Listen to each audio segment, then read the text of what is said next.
Ladies and gentlemen, this is going to be a more serious video on the channel. President Trump just demonstrated once again that he understands the gravity of moments. Everyone's been waiting on him to talk about what's been going on in Nigeria to the Christian population. Hello and welcome back everybody to the channel, to Christian Global Beat. We got another great video for you today. We have a young man here that's going to talk to us about President Trump's response to what's happening to Christians in Nigeria. It's a serious response to a serious situation, and this young man has some details that might be missing from the legacy media, so we can gain some insight. So let's go ahead and take a look. Christians around the world were even wondering if he had been briefed on the situation yet. Of course he has, and finally a statement just came out on his Truth Social, which is a critical statement. In fact, I posted a video on X of a pastor in Nigeria pleading with President Trump to intervene to save their lives.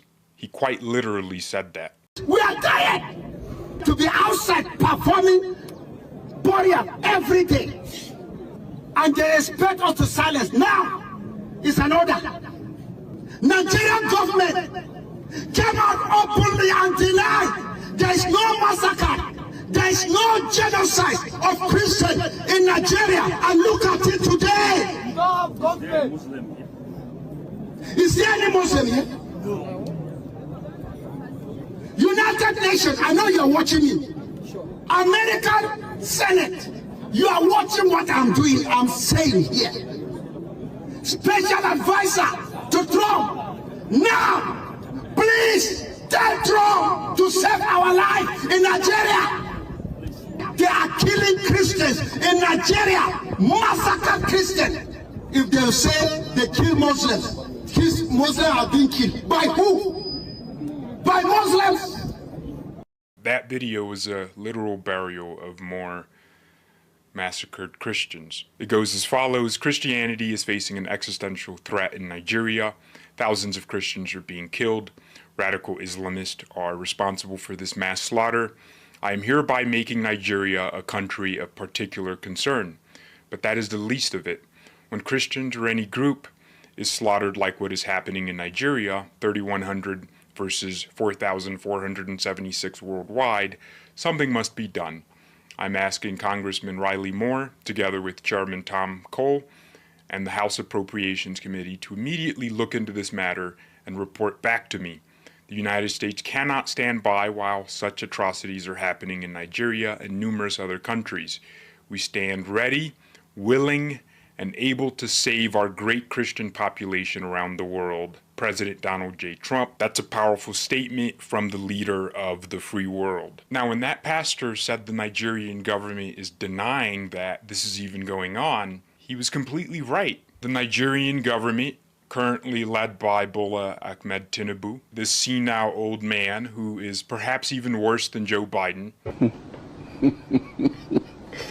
We may be hungry, but we can manage our hunger.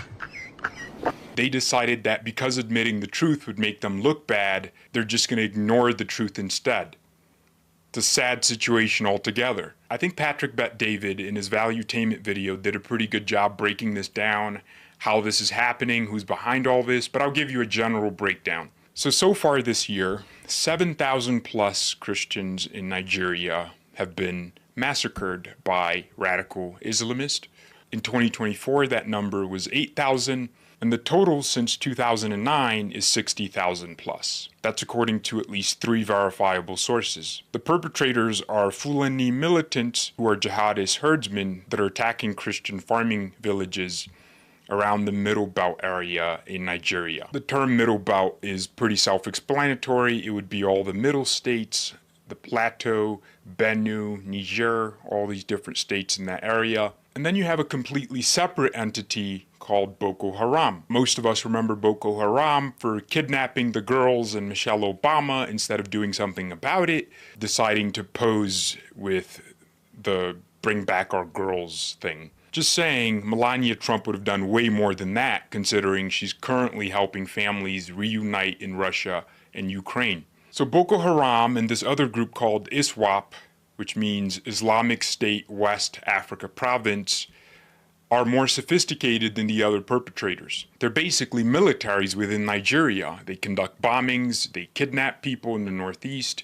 The way the massacres happen is These radical jihadists, they invade villages, burn churches, thousands of people are displaced, and they take innocent lives like that. And you can imagine the sexual crimes that occur. When they kidnap, they target priests and nuns. The Nigerian government's response is to deny that there are any religious motives. They say it's just a dispute between farmers and herdsmen. They say it's banditry, and they also, of course, blame climate change. They don't. Sorry to interrupt here, guys. But do any of you know what's going on in Nigeria? Have you heard about this? Is this something that's on your radar or not? What do you think about Trump? Do you think that he should be getting himself involved in something like this? Go ahead and let me know in the comments. Use the full force of the Nigerian military, not sure how much force they have, to be completely honest, to actually go ahead and find these people and prosecute them. To put it succinctly, Nigeria is not a serious country when it comes to dealing with criminality. And let's say there was no religious motive,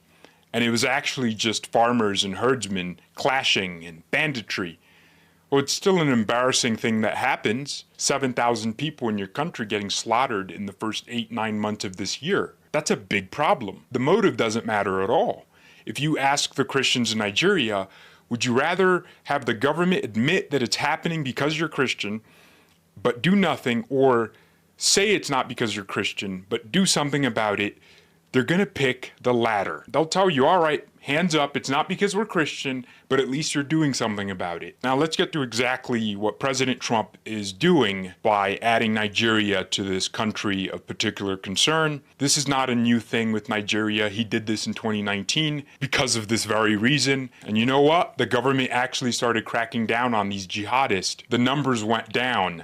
But in 2021, Joseph Robinette Biden came in power and said, we're revoking that classification of Nigeria. And the Nigerian government was relieved because they could get back to business as usual. And so the numbers have been rising ever since. And here's what you need to understand. 50% of Nigeria's 230 million people are Christian. It's not like a minority. They are 50% of the population. And growing. How can 50% of the population have no representation? I'll touch on what I think the Nigerian government should do at the end of this video, but I want to talk about what President Trump's actions actually mean. To put it simply, by asking the House Appropriations Committee to investigate what's going on, he's signaling to the thieves and crooks in the Nigerian government that the $1 billion that the United States sends you in foreign aid every single year is in danger. That could now be frozen or cut altogether. By putting them on the countries of particular concern, he's unlocking the ability to place sanctions on government officials in Nigeria for refusing to do their jobs. Those sanctions could be visa bans or asset freezes and many other things. These Nigerian politicians love stealing their citizens' money and running off to Europe or the United States to vacation, buy luxury cars and clothes and mansions for their families. Well, how about they get frozen from the world financial system? How are they going to cope with no foreign bank accounts? And if you're visa banned from the US, better believe you're not going to be able to go to Europe either, because they're going to do what our president tells them to do. Now, when President Trump says he's ready, willing, and able to save these people, I think he means it in a very serious manner. The United States could easily wage war against these jihadists ourselves. Our military intelligence is so good, we can pick up drug boats moving in the Atlantic and Caribbean and have them taken care of in seconds without using a single human. Some of these strikes are probably drones. We're not sending troops anywhere. We could take care of these jihadists in a week if the Nigerian government capitulates and says, all right, please help us. Understand, the Nigerian government is terrified. They sent lobbyists to DC to convince President Trump not to designate them as a country of particular concern, but Trump has obviously sided with the Christian leaders who told them to make this designation. Here's my view on this. If the Nigerian government wants to be serious for a moment, they need to mobilize their national police, mobilize their military, increase all their pay, hire as many new soldiers as you can, train them in an El Salvador-style crackdown, and then go on a mission to reclaim territorial integrity. These jihadists probably control certain villages, and there's areas that are no-goes. There shouldn't be a single no-go area for the Nigerian people. It should be a surprise to them. So you do this silently. You keep building your troops.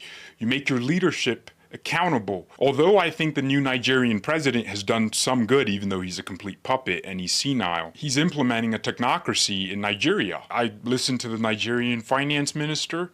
Very smart guy, knows what he's talking about. Meaning the president picked an expert to put in that place. I listened to the guy leading their new tax reform and I thought, this is someone that's smart. And the new tax laws are setting Nigeria up for success. They incentivize entrepreneurship and productivity, and you need entrepreneurs to create jobs for your people. The Nigerian finance team also floated their currency as opposed to the government constantly over-evaluating and also undervaluing it. These are practical ways to help your country, and I think like $50 billion in foreign investments are flowing into Nigeria. So technically the majority didn't even vote for him because he won by like 30% of the vote. He's still doing some pretty good things. And although he's a Muslim, if he does this one thing, actually gets to the bottom of this and squashes the criminality and the evil going on, people are going to respect him. He's obviously senile and can't talk, but it looks like he put decent people in decent places. So if he has that knowledge to do that, then he has to realize that it's a bad look overall to have thousands of people slaughtered of your citizens. It's just not fair. It's evil. Thank you all very much for watching. God bless and goodbye. Well, there we go, guys. Another great video. Tough subject. Terrible things going on in Nigeria right now. We want to lift up the church once again in Nigeria. Let's keep them in our prayers. Bring them to our prayer groups. Talk to our church leaders about this. Make sure that they're getting the Nigerian church mentioned every Sunday so that more and more people can understand what's going on there. I think it's a little difficult sometimes to imagine because we don't live in a world anything like that here in the United States. But just for a moment, imagine that at any moment, you and your entire family could be slaughtered simply for being a Christian. So let's continue to pray for these people over in Nigeria. In the mighty name of Jesus Christ, amen.